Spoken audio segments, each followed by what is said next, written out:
কুপ্রস্তাবে রাজি না হওয়ায় নোয়াখালীর বেগমগঞ্জে এক গৃহবধূকে মধ্যযুগীয় কায়দায় নির্যাতন, তারপর নানা হুমকি, সবশেষ সামাজিক মাধ্যমে সেই নির্যাতনের ভিডিও ভাইরাল।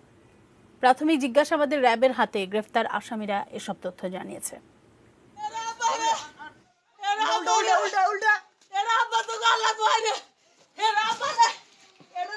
এমন আত্মচিৎকার করেও রেহাই পায়নি নোয়াখালীর নির্যাতিতা গৃহবধূ। তার উপর মধ্যযুগীয় কায়দায় এই নির্মম নির্যাতন চালিয়েছে মানুষরূপী কিছু নরপিশাচ। এ সময় তার স্বামীকে পাশেই বেঁধে রাখা হয়েছিল। ২ সেপ্টেম্বর এই বর্বরতা হলেও তা সামাজিক মাধ্যমে ছড়িয়ে দেয়া হয় ৩৩ দিন পর ৪ অক্টোবর। এরপরই এই ঘটনার প্রধান অভিযুক্ত বাদলকে কামরাঙ্গীরচর থেকে এবং বেগমগঞ্জের দেলোয়ার বাহিনীর প্রধান দেলোয়ারকে গ্রেপ্তার করে র্যাব। এরা সবাই দেলোয়ার বাহিনীর লোক এবং এরা একত্রে চলাফেরা করে বিভিন্ন অপকর্ম করে থাকে। প্রাথমিক জিজ্ঞাসাবাদে আমরা যেটা ধারণা করছি, হয়তো কোনো কুমতলবে তারা ওখানে নারীর শ্লীলতাহানি করার উদ্দেশ্যেই ওখানে গিয়ে থাকতে পারে। এরকমের কোনো পূর্ব পরিকল্পনা বা পরিকল্পিতভাবে এই ঘটনা ঘটানো হয়েছে এরকমের কোনো আভাস আমরা এখনো পাইনি। র্যাব জানায়, দীর্ঘ সময় স্বামীর সঙ্গে সম্পর্ক না থাকায় ছেলে ও ভাইয়ের সঙ্গেই থাকতেন ওই গৃহবধূ।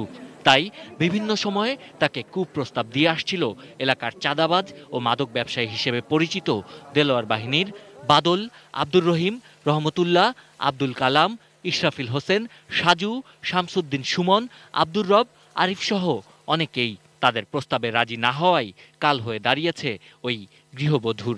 বিভিন্নভাবে হুমকি ধামকি দিত এবং তার প্রেক্ষিতে ঘটনার পরবর্তীতে তারা কেউ মুখ খোলার সাহস পায়নি, অনেকটা আত্মগোপন করেই ছিল।